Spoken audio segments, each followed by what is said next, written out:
Video చూస్తున్న ప్రతి ఒక్కరికి నమస్కారం. మన ఛానల్లో ప్రభుత్వ ఉద్యోగులకు సంబంధించిన ప్రతి ఒక్క అప్డేట్ క్లియర్గా ఇవ్వడం జరుగుతుంది.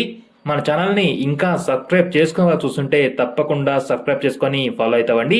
ఇక ఈరోజు అప్డేట్ ఏంటో చూసేద్దాం.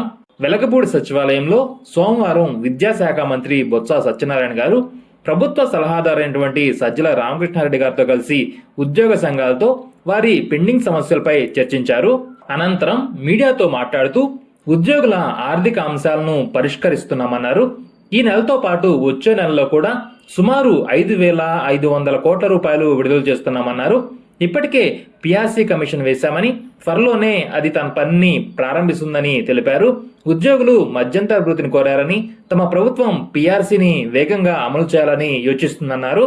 ఇక ప్రభుత్వంతో డిఏ బకాయిలు మధ్యంతర భృతిపై ప్రధానంగా చర్చించినట్లు సచివాలయ ఉద్యోగుల సంఘం అధ్యక్షుడు కె వెంకటరామరెడ్డి గారు చెప్పారు. 5,000 కోట్లకు పైగా ప్రభుత్వ ఉద్యోగుల బకాయిలను మార్చి నెలాఖరు నాటికి చెల్లించేందుకు ప్రభుత్వం సిద్ధంగా ఉందన్నారు. ఇక ఏపీజీఎల్ఐ సరెండర్ లీవ్ల విషయానికి వస్తే ఏపీజీఎల్ఐ బకాయిలు, సిపిఎస్ ఉద్యోగుల కాంట్రిబ్యూషన్ 2,400 కోట్లతో పాటు 2,250 కోట్ల మేర సరెండర్ లీవ్ బకాయిలు ఇచ్చేందుకు మంత్రుల కమిటీ అంగీకారం తెలిపిందన్నారు.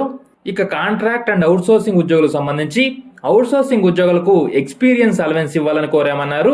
ఏపీజేఏసీ అమరావతి చైర్మన్ బొప్పరాజు వెంకటేశ్వర్లు గారు మాట్లాడుతూ కాంట్రాక్ట్ ఉద్యోగుల క్రమబద్ధీకరణకు తక్షణం ఉత్తర్వులు ఇవ్వాలని కోరామన్నారు.